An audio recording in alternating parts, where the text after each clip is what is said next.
One moment, Sister Evangeline was kneeling in prayer, the next, she was dead.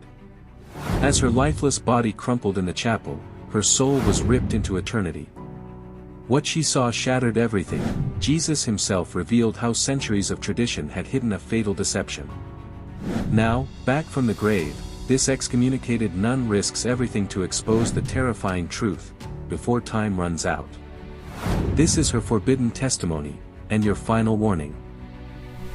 Hold on a minute, if you have not subscribed to this channel, do well to subscribe, like, comment and share videos of this channel, and don't forget to turn on the notification bell. My name is Sister Evangeline Rossi. I am 34 years old, and for the last 16 years of my life, I have been a cloistered Carmelite nun at the Convent of the Sacred Heart in Florence, Italy. I was born into a family where faith was not just a belief, it was everything. My parents, devout Catholics, raised me with strict devotion to the Church. From as early as I can remember, my days were filled with Mass, rosaries, and the rituals of our faith. There was no room for questions, only obedience. At 18, I made the decision that would shape the rest of my life. I entered the convent. It wasn't a sudden calling, but rather the natural outcome of a life already surrendered to God. My parents wept when I left, but they believed, as I did, that this was the highest calling, to give myself completely to prayer and sacrifice. Life inside the convent was unlike anything I had known. The days were structured, every hour accounted for. We rose before dawn for matins, spent hours in silent prayer, fasted regularly, and lived in obedience to our Mother Superior. There was comfort in the routine, in the certainty of it all. I believed that by following these traditions perfectly, I was drawing closer to God. For years, I threw myself into this life with all my heart.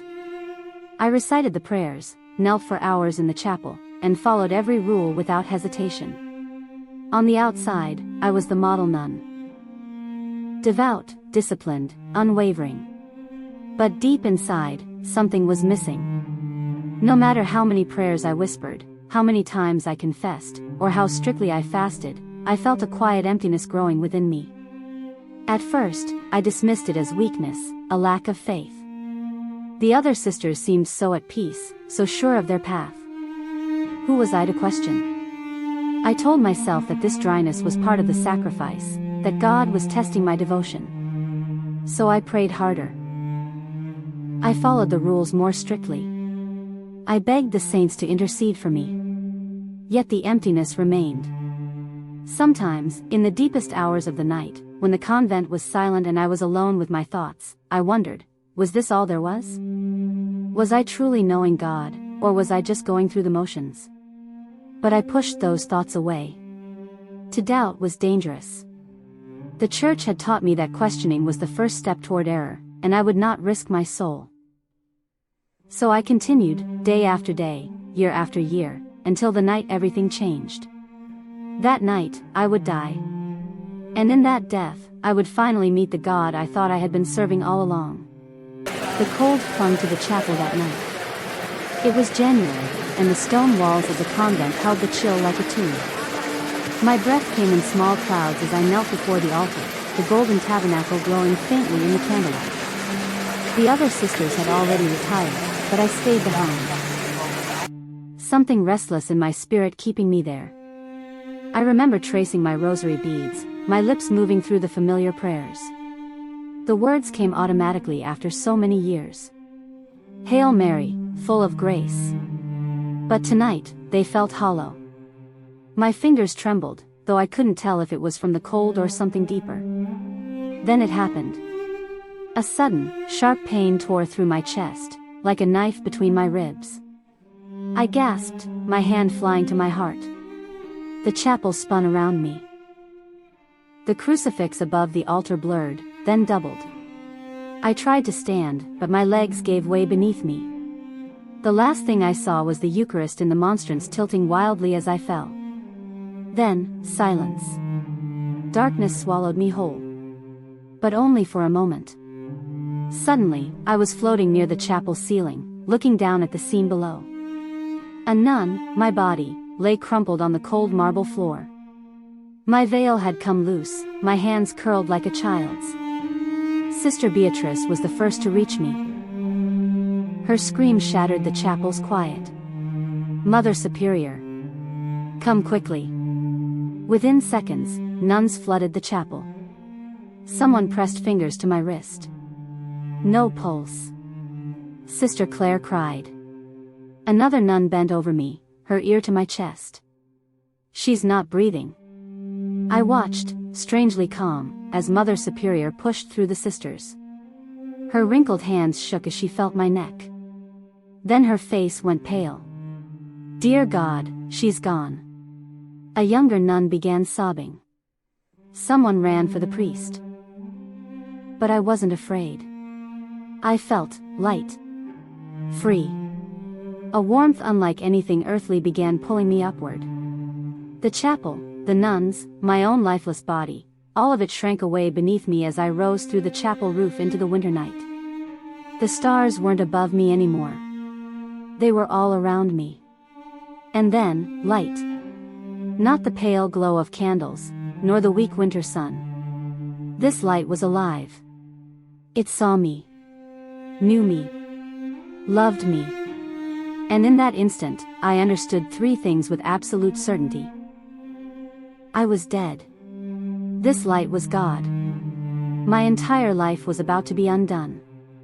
The strangest thing wasn't seeing my own body lying there on the chapel floor. It was realizing I didn't care. From where I floated near the vaulted ceiling, I watched the scene unfold with perfect clarity. Sister Margarita cradled my lifeless head in her lap, tears dripping onto my wimple. Young Sister Giovanna kept crossing herself over and over, her lips moving in frantic prayer. Mother Superior stood rigid, her knuckles white around her rosary beads as she began reciting the prayers for the dead. Subvenite Sancti Dei. The Latin words rose up to me, but they sounded distant now. Unimportant. A part of me knew I should be afraid.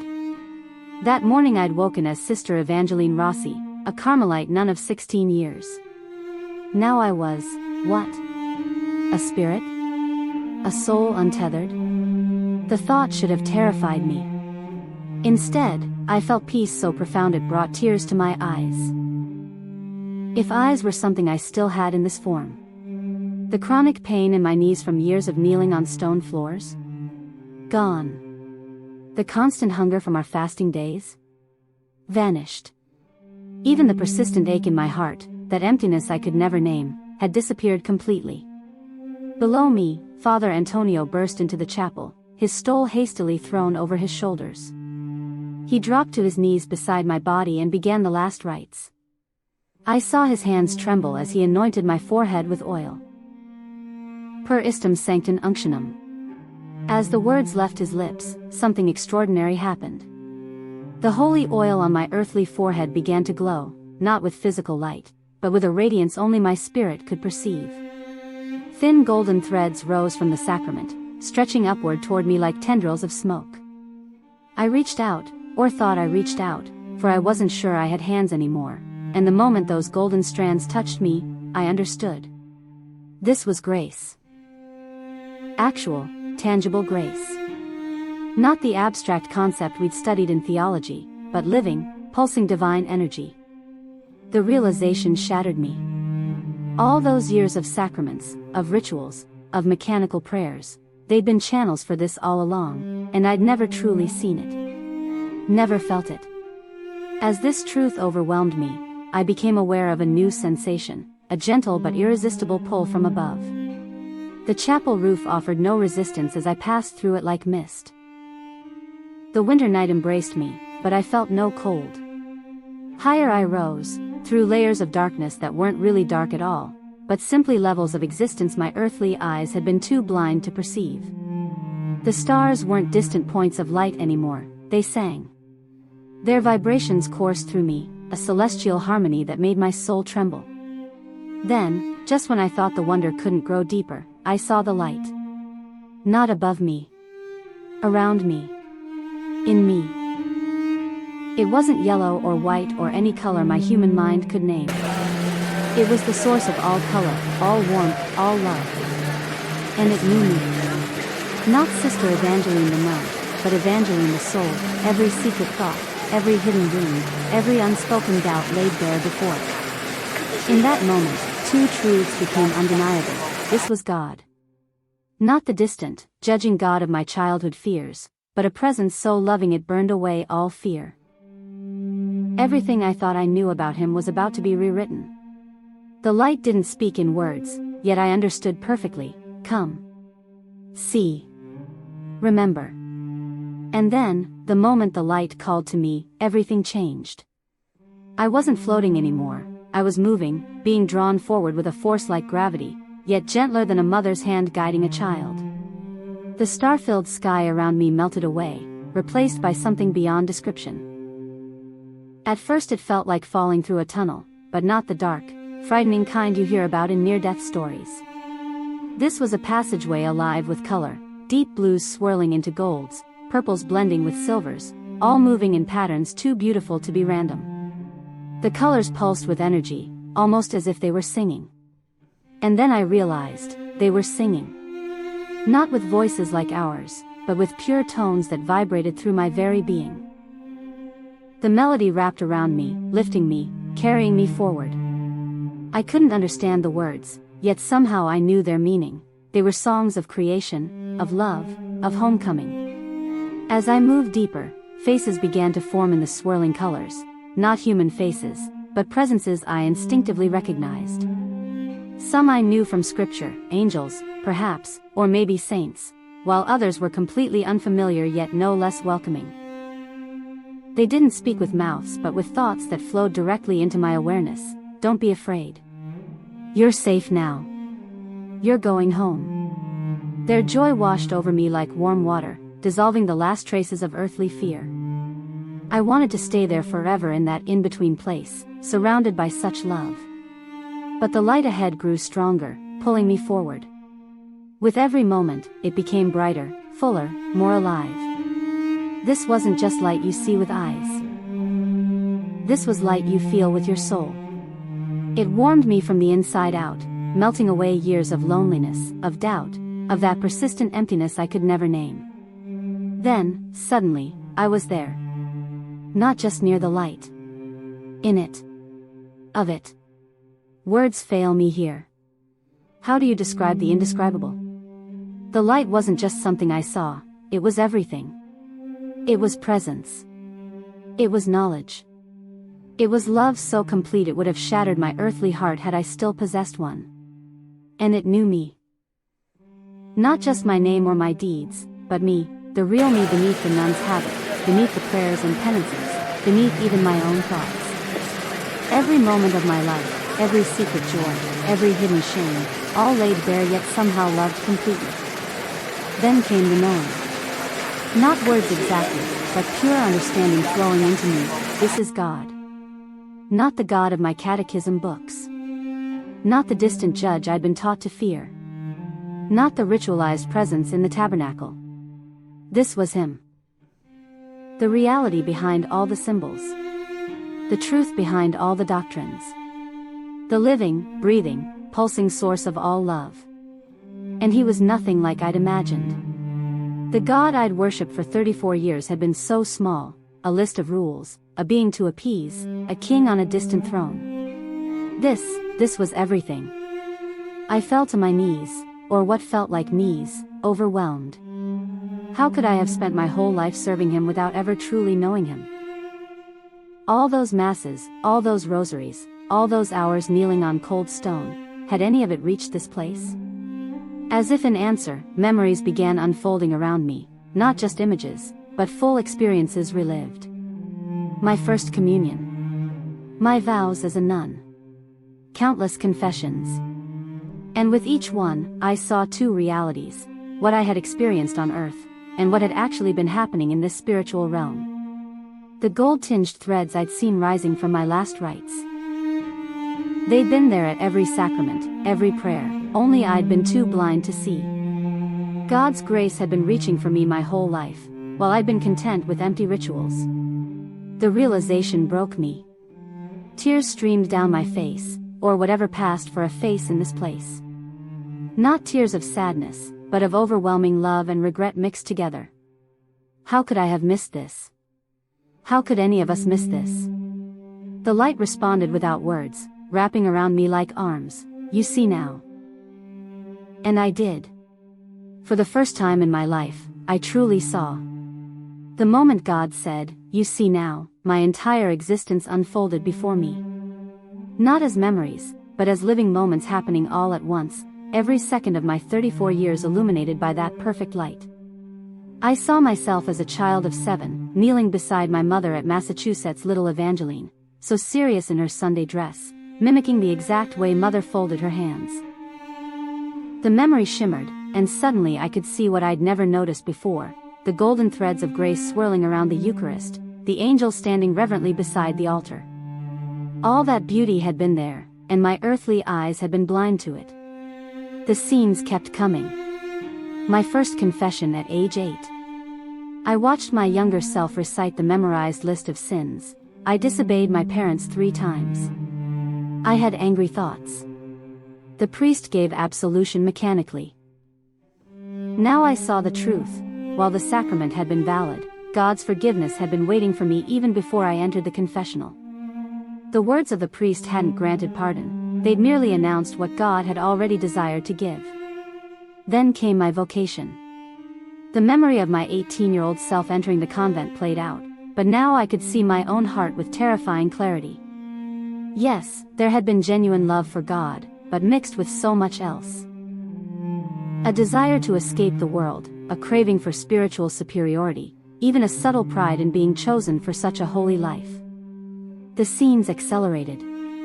I saw myself praying rosary after rosary, novena after novena, always to Mary and the saints, rarely to Jesus directly.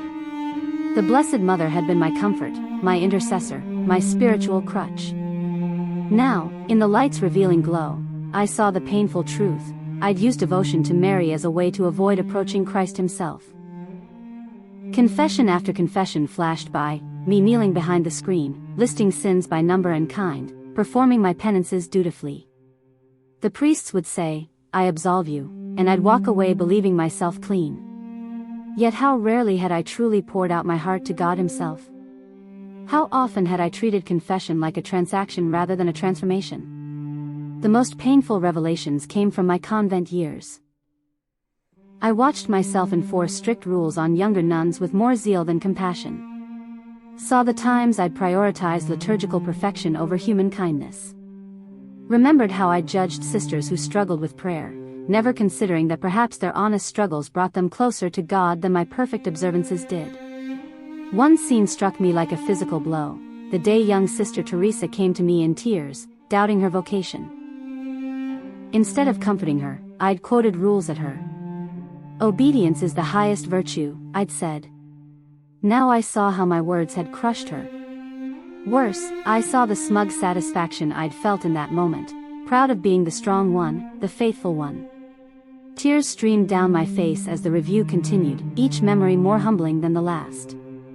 The fasting I'd done to be seen as holy. The prayers I'd rushed through to mark them off my list.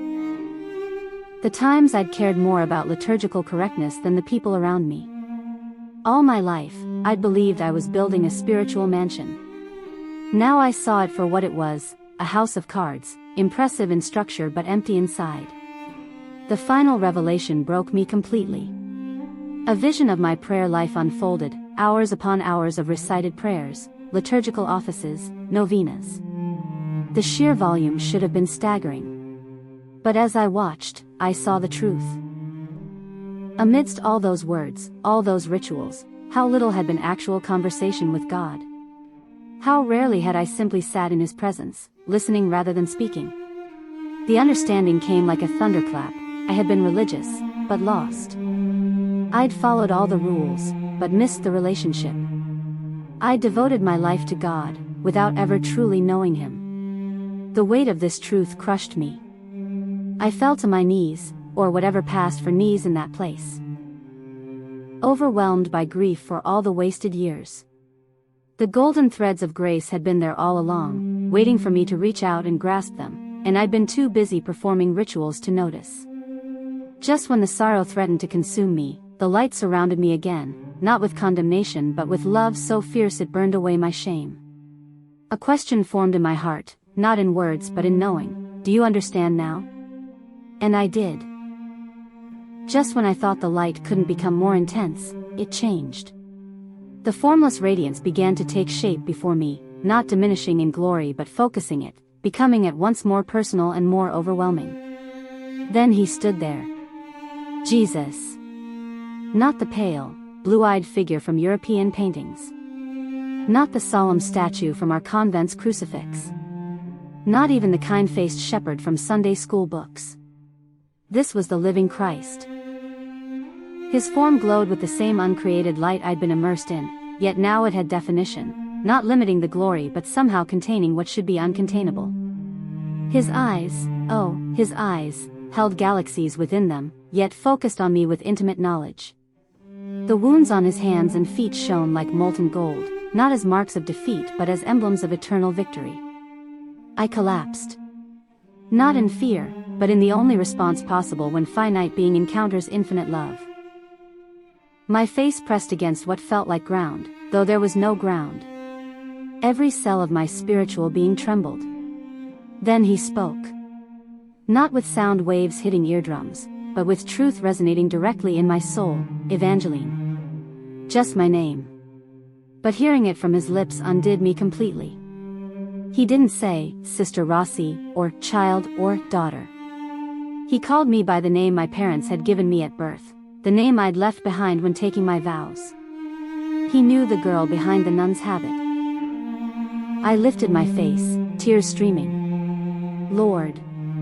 His gaze held mine, seeing through all my defenses, all my religious pretense. Then he spoke words that shattered my world. You served the church, but did you serve me? Each syllable landed like a hammer blow. I opened my mouth to protest. Of course I'd served him. I'd given my whole life, but the truth rose up before I could speak. The countless hours perfecting liturgical rubrics while a lonely novice wept in her cell. The pride in being the most disciplined sister in the choir. The way I'd cared more about proper genuflections than the homeless woman who came to our convent door. Jesus didn't need to say more. The visions played out before us, every time I'd chosen rules over relationship, tradition over truth, religion over reality. Then came the most devastating revelation of all. I saw myself at daily Mass, receiving the Eucharist with what I'd believed was perfect devotion. Now I saw the truth, how often I'd been thinking about what needed done in the sacristy afterward rather than focusing on him.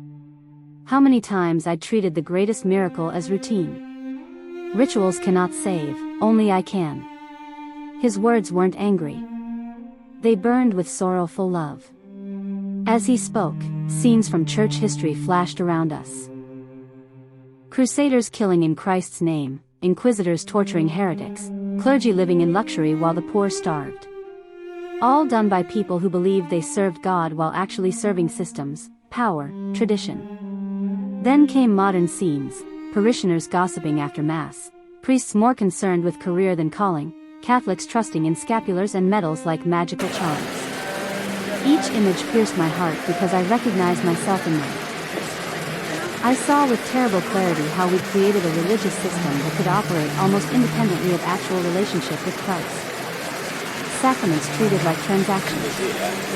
Grace reduced to a commodity. The living God packaged into manageable devotions. The weight of this understanding crushed me. All my vows, all my observances, all my sacrifices, had any of it been for him? Or had I been serving a system, content with the appearance of holiness while missing its substance? I crumbled completely, sobs racking my spirit. Lord, Lord, what have I done? He knelt beside me, the King of Glory bending to a broken nun. His hand, warm with resurrection life, touched my shoulder. You see now. Not condemnation. Invitation. The moment his fingers made contact, new understanding flooded me. I saw the church as he intended it, not an institution but a living body. Not a system of salvation but a community of the redeemed. Sacraments weren't ends in themselves but encounters with him. Most shocking of all, I saw that my years in the convent hadn't been wasted. Despite all my misunderstandings, he'd been working. Every sincere prayer, every act of love, every moment of true worship, he'd received them all. But now he was calling me deeper. Jesus stood, drawing me up with him. His next words changed everything. Many are called to religious life. Few are called to me. The paradox stunned me. How could those paths be different? Yet now I saw, one could follow every rule of the church yet never surrender to Christ. One could obey all the commandments yet never know the commander. Tears blurred my vision again. Then who can be saved? His answer came with both warning and hope: those who come to me. Not to systems. Not to rituals. To me. As the words settled in my soul, the most extraordinary thing happened. For the first time in my existence, earthly or heavenly, I truly prayed. Not recited words. Not formal petitions. Just me, Evangeline, pouring out my heart to the one who knew me completely. Jesus. I'm sorry. I missed you. I want you. His smile outshone the sun. Now you begin to live. Just as I began to bask in the warmth of Christ's presence, a sudden shift occurred. The light around us dimmed, not completely, but enough that I could sense a new vision forming at the edges of my awareness. Jesus' expression changed. Not with anger, but with profound sorrow that seemed to ripple through eternity itself. Come, he said, taking my hand. The moment our spirits touched, the scene around us transformed. We stood at the edge of a vast, yawning chasm, a place where the light of God's presence became thin, like sunlight fading at dusk. The air itself seemed heavier here, thick with despair. Then I saw them. Hundreds. Thousands. Maybe more. Souls trapped in varying degrees of torment, their forms flickering like shadows in the dim light. What horrified me most wasn't the flames or darkness I'd been taught to expect, it was their faces. I recognized them. There, a bishop who'd visited our convent, the one who'd proudly told us about building a magnificent cathedral. His jeweled mitre was gone now, his face twisted in agony as he cried, "I built monuments, but never sought the cornerstone." Near him, a famous theologian I'd once read, now wailing, "I explained God to millions, but never let him explain himself to me." Then the worst blow, faces from my own convent. Sister Margarita, our choir director, who'd cared more about perfect Gregorian chant than the words she sang. Father Antonio, who'd performed the sacraments mechanically for decades. Even, my breath caught, Mother Superior Beatrice, who'd ruled our order with iron devotion to canon law. Their screams cut deeper than any physical pain could. We taught the faith but didn't live it. We enforced the rules but ignored the ruler. We knew about you, Lord, but we didn't know you. I turned to Jesus, my spirit trembling. How is this possible? They devoted their lives to you. His eyes held bottomless grief. They devoted their lives to religion. Not to me. As he spoke, the vision expanded. I saw churches full of people going through motions, standing, kneeling, reciting, while their hearts remained untouched. Seminarians studying for exams rather than encounters with God. Parishioners treating Mass like a weekly obligation to check off. Then came the most chilling revelation. Amidst the lost souls, I noticed a dark presence moving, not attacking, not torturing, but almost shepherding. It wore many disguises, a helpful priest assuring someone their sacramental registration guaranteed salvation. A glowing angel whispering that religious busyness equaled holiness, even a comforting voice suggesting, "God understands, your intentions were good." Satan's greatest trick, Jesus said quietly, isn't making people reject me outright. It's convincing them they're serving me while they actually serve systems, traditions, and themselves. The truth hit me like a physical blow. I'd feared atheists, agnostics, blatant sinners. But the real danger had been religious complacency. The quiet deception that sacraments could save without faith, that rituals could replace relationship. A new group of souls caught my attention, not clergy this time, but ordinary lay people. A grandmother who'd never missed Sunday Mass but nursed lifelong bitterness. A wealthy donor who'd built church rooms but never given his heart. A tired mother who'd mechanically rushed her kids through sacramental prep while her own spiritual life withered. Their cries were the most heartbreaking of all. I thought I was safe because I was Catholic. I believed the baptismal certificate was enough. I never knew you wanted me, not just my obedience. I fell to my knees, sobs racking my spirit. Lord, how many? How many are deceived like this? Jesus' voice carried the weight of eternity. Many walk the broad road to destruction, Evangeline. Even religious ones.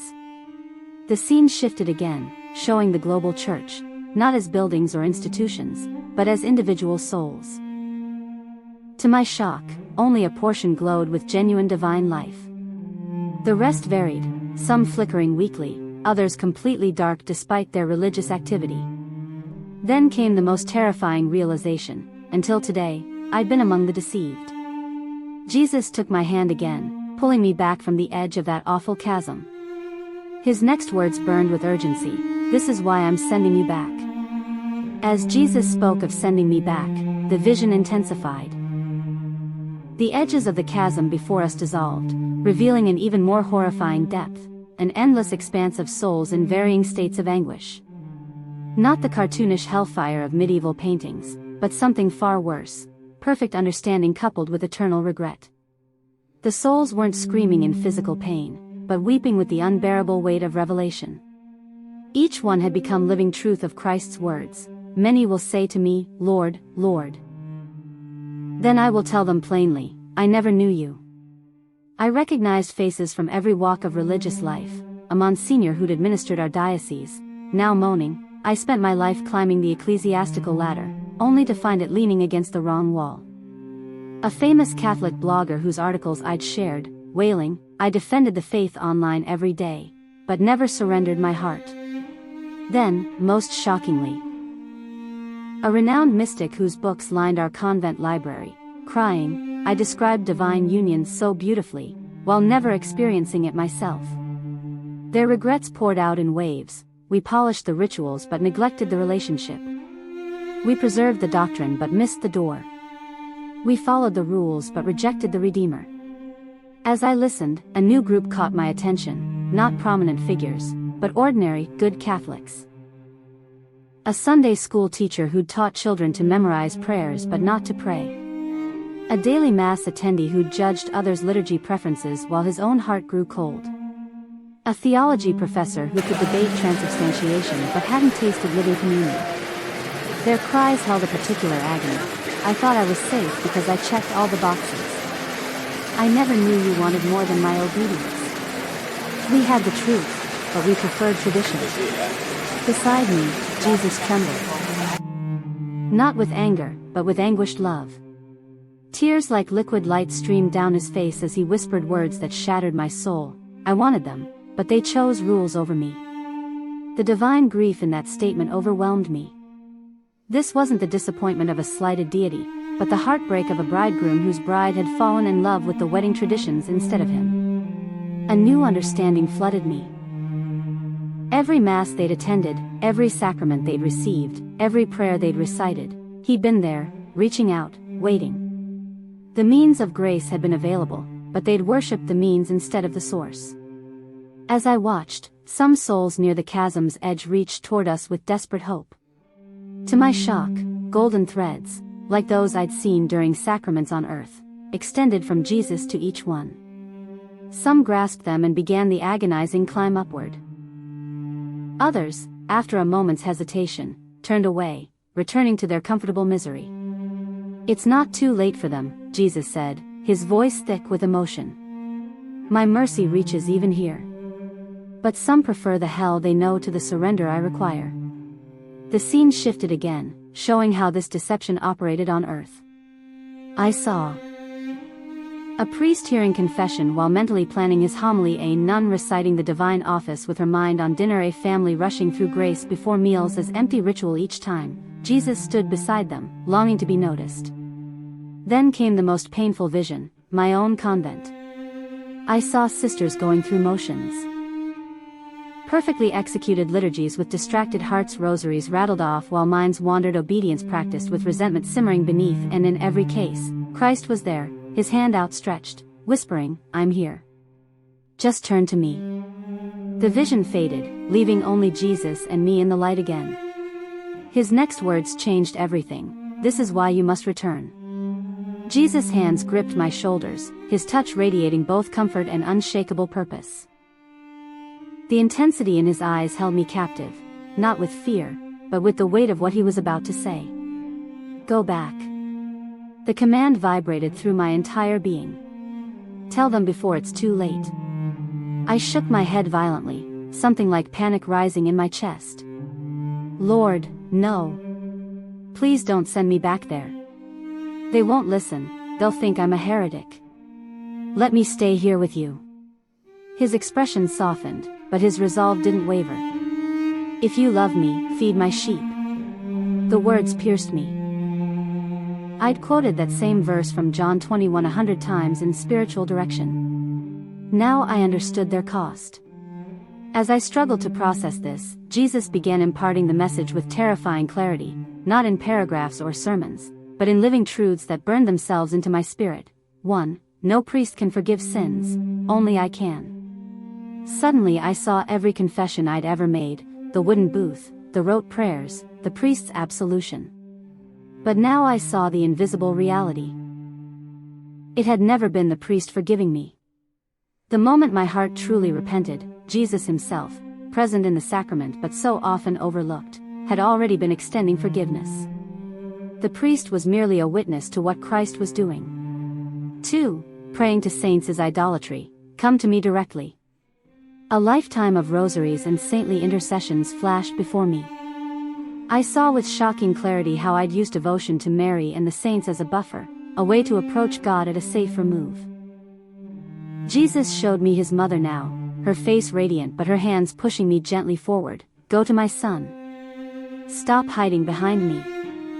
3. Your baptism, your sacraments, your rosaries, none save you without faith in me.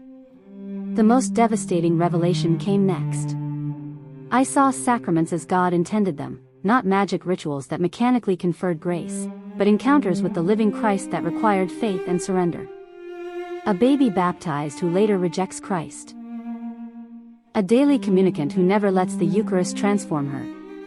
A dying man anointed by the priest who never personally receives the anointed one. All the sacraments valid. All the graces available. And all tragically unused because they'd been treated like religious transactions rather than relational encounters. I fell to my knees again. "Lord, they'll never believe me. The church teaches, I am the church." Jesus' voice thundered, not in anger but in passionate truth. Not buildings. Not institutions. Not systems. The church is my body, alive in those who know me. The vision expanded to show the global church again, but this time emphasizing the true believers scattered throughout, some in cathedrals, some in house churches, some alone in prison cells. What united them wasn't liturgy or structure, but the living Christ within them. Jesus lifted my chin, his eyes blazing. "Warn them, Evangeline. The time is short. Tell them, I desire mercy, not sacrifice. Come to me. Not just to my sacraments. Stop hiding in religion when I offer relationship." His next words came with such urgency they scorched my soul. "The road to hell is paved with rosary beads." I understood instantly. It wasn't the beads themselves, but the way we'd used them, and all our rituals, as substitutes for surrendered hearts. As I trembled under the weight of this commission, Jesus did something astonishing. He knelt before me, the King of Glory humbling himself to look directly into my eyes. "Will you go?" How could I refuse?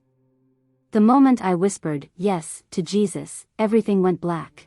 Not the peaceful darkness from before, this was abrupt, like being plunged into icy water. A terrible pressure crushed my chest, and for the first time since dying, I felt pain again. Then, agony. Air exploded into my lungs with a violent gasp. My eyes flew open to blinding white lights. Something hard and cold pressed against my back. The sterile smell of antiseptic burned my nose. "She's back," a male voice shouted. "Get the bishop, now." I tried to sit up, but strong hands held me down. My body felt foreign, heavy, like a suit of armor I'd been forced back into.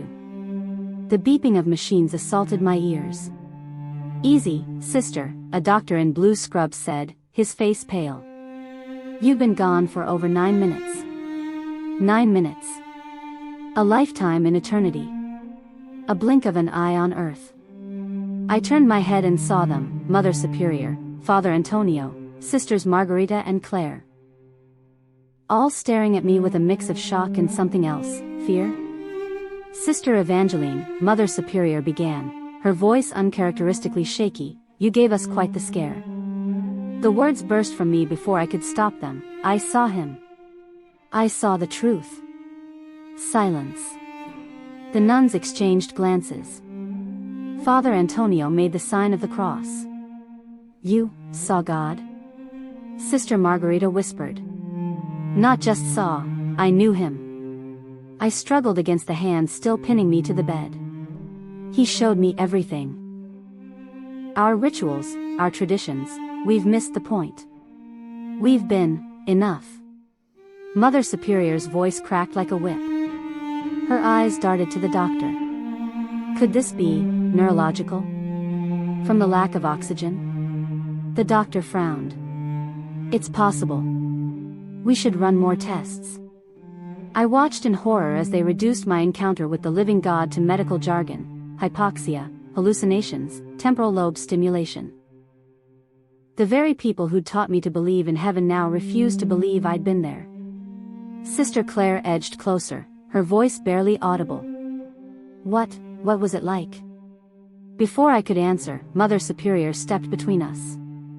"Not now. She needs rest." Her eyes warned me, "Be silent." But how could I be silent? Jesus had given me a message. I turned to Father Antonio, desperate for an ally. "Father, please," he showed me confession. "The priest doesn't forgive, Christ does. The sacrament is real, but we've made it into..." The color drained from his face. "Sister, you're not yourself. This isn't proper doctrine." A nun I didn't recognize, young, maybe a postulant, peeked from behind Sister Margarita. Her eyes locked onto mine with an intensity that startled me. In that moment, I knew, she believes. The doctor injected something into my fore. "This will help you sleep." As the drugs pulled me under, I heard Mother Superior whisper to Father Antonio. "We may need an exorcist." The next few days passed in a haze of sedatives and whispered conversations outside my hospital room door. When they finally deemed me stable enough to return to the convent, I knew something was wrong before we even passed through the cloister gates. The sisters who usually greeted me with warm embraces now averted their eyes. The familiar halls felt colder, the once comforting scent of incense now heavy with tension. Mother Superior summoned me to her office immediately. The moment the door clicked shut behind me, she dropped all pretense of compassion.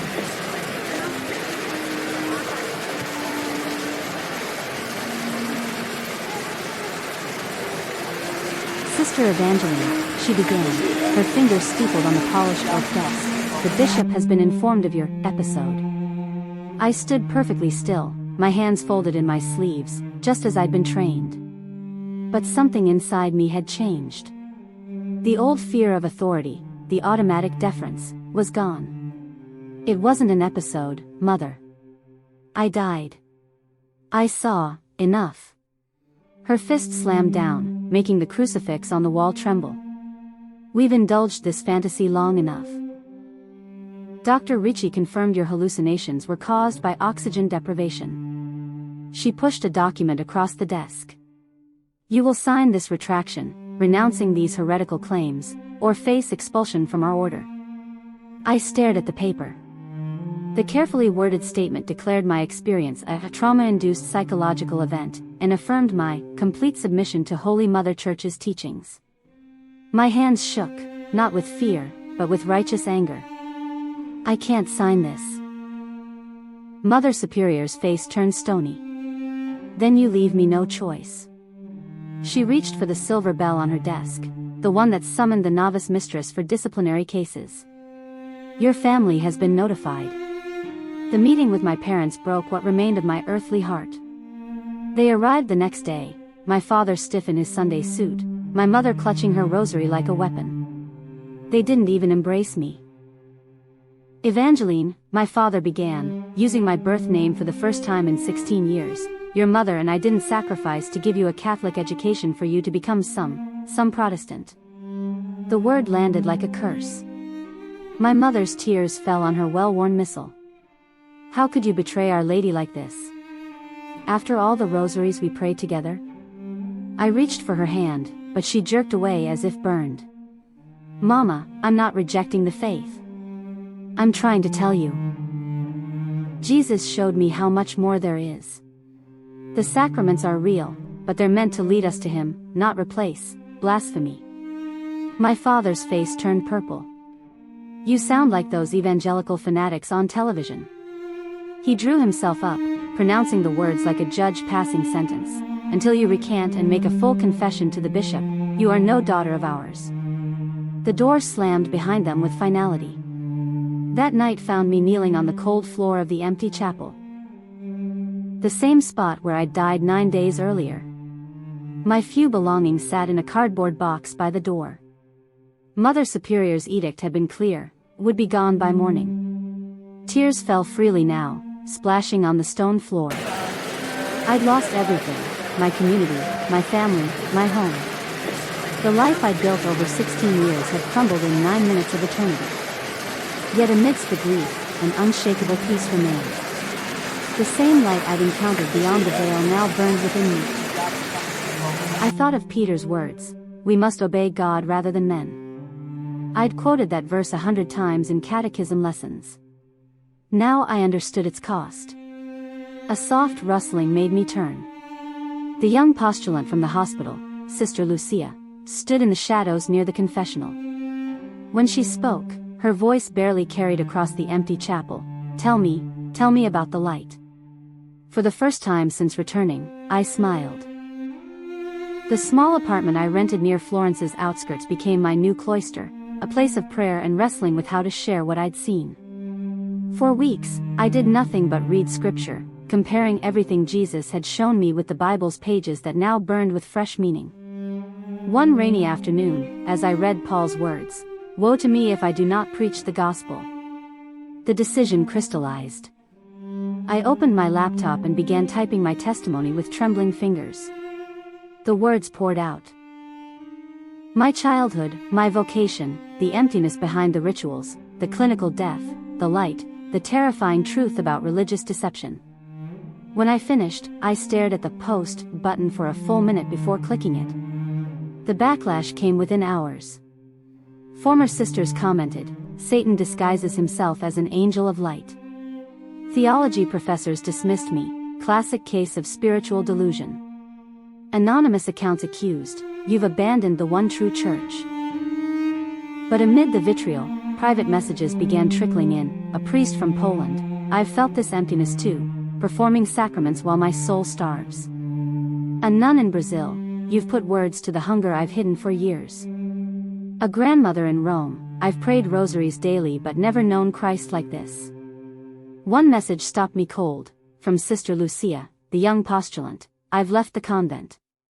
Where do I go now? My first speaking invitation came from an unlikely source. A tiny evangelical church meeting in a converted warehouse on Florence's industrial outskirts. The pastor, a former Catholic, had read my testimony online. The moment I stepped onto the makeshift platform, I smelled the familiar incense and mold scent of my old life clinging to my simple dress. 50 curious faces stared back, mostly Protestants, a handful of disillusioned Catholics in the back rows. My name is Evangeline Rossi, I began, my voice shaking. For 16 years, I was Sister Maria Teresa in the Carmelite order. Then I died. As I shared my story, reactions splintered. a young woman in a mantilla burst into tears and fled. 2 elderly men shook their heads and walked out. But a college student in the front row fell to his knees, sobbing. Afterward, the pastor's wife hugged me tightly. We've been praying for Catholics to encounter the real Jesus for years. That night, lying awake in a borrowed guest room, I realized with startling clarity, I'd become what my old order feared most, a mystic turned reformer, a nun turned heretic in their eyes. The online attacks intensified as my testimony spread. Catholic apologists made videos dissecting my errors. A popular theologian wrote an entire book refuting my experience. Worst were the messages from strangers: burn in hell, apostate. You've destroyed people's faith. Satan laughs at your pride. Some nights, the accusations echoed so loudly I curled into a ball on my narrow bed, clutching my Bible like an anchor. But then would come another message, like the one from Marco, a seminary student in Naples. Because of your testimony, I've stopped preparing to administer sacraments and started seeking the Savior behind them. Or Sister Lucia's update: she'd gathered 5 other former nuns and priests in a Milan living room to study scripture together. And always, always, the quiet whisper in my spirit: well done, good and faithful servant. The breaking point came when Catholic news outlets labeled me a dangerous schismatic. My landlord, a devout parishioner, gave me 3 days to vacate. That same afternoon, an envelope arrived with no return address. Inside, a key and an address in Assisi, along with a handwritten note: the upper room is ready. I arrived at dusk to find a simple apartment above a bookstore, its walls lined with Bibles in a dozen languages. On the kitchen table lay a single sheet of paper with a verse: they overcame him by the blood of the Lamb and by the word of their testimony. Revelation 12 verse 11. That night, as I knelt by the narrow bed, no longer in a habit, but in borrowed jeans and a sweater, I realized something miraculous: the emptiness that had haunted me for years in the convent. It was gone. If you've read this far, I beg you, pause for just one moment. Look past the arguments, the doctrines, the ingrained traditions. Ask yourself the question burning in my soul since that night in the chapel: do you know Jesus, or just know about him? This isn't about abandoning the church. This is about encountering the Christ who is the church. The difference between those two truths is the difference between life and death. I see you, dear reader, just as Jesus showed me the multitudes in my life review. Maybe you're the devout Catholic crossing yourself with holy water at Mass while your mind wanders to lunch plans. The cradle Christian who's never missed Sunday service but has never surrendered your heart. The doubter who stays in the pew out of fear, habit, or family expectation.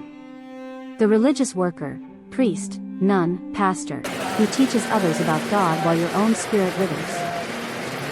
Whoever you are, hear this urgent truth: sacraments don't save. Rituals don't redeem. Church membership doesn't guarantee heaven. Only Jesus does.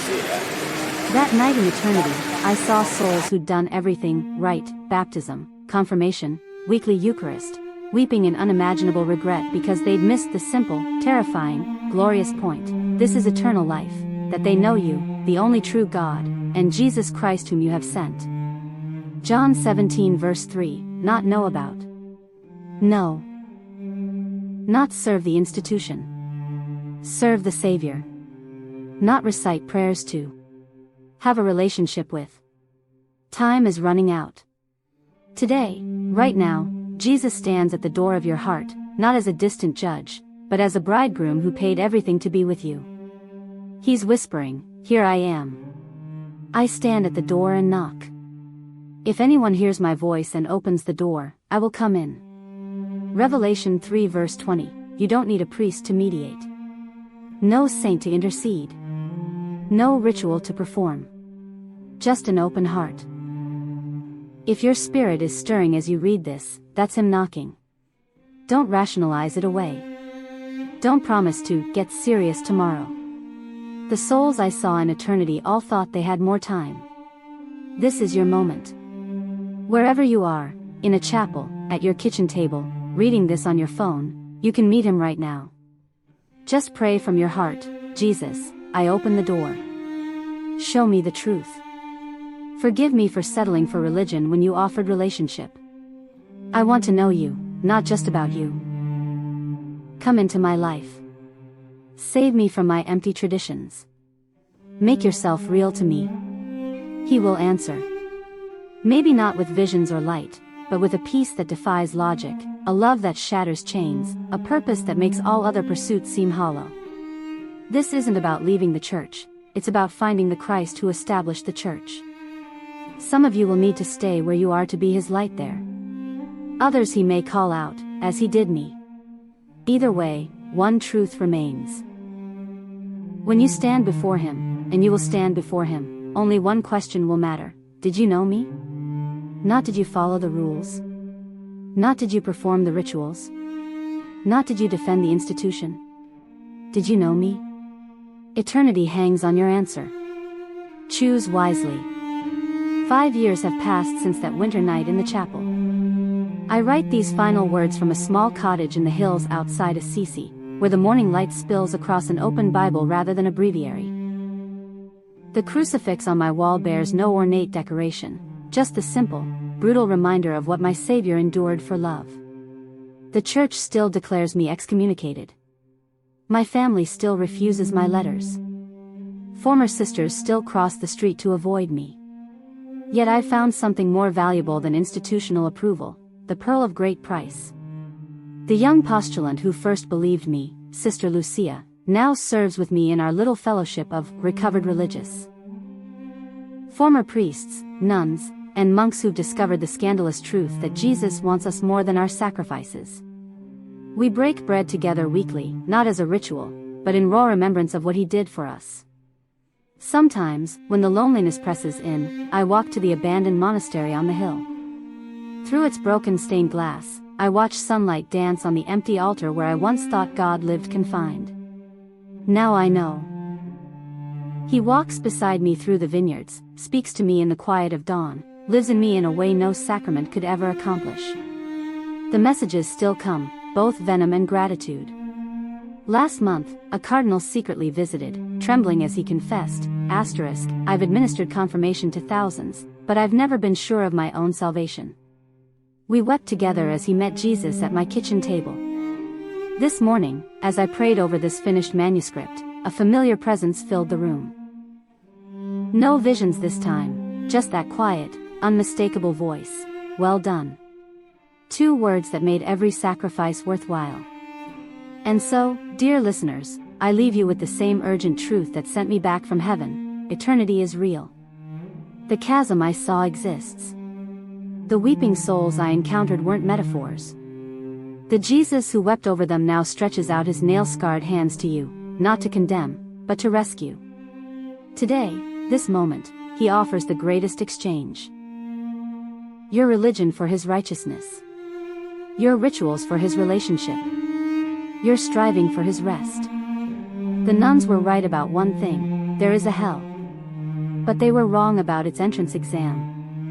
It's not for those who failed to keep the rules, it's for those who preferred the rules to the ruler.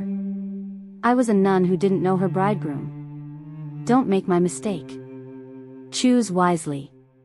Evangeline Rossi, no longer Sister Maria Teresa but forever his.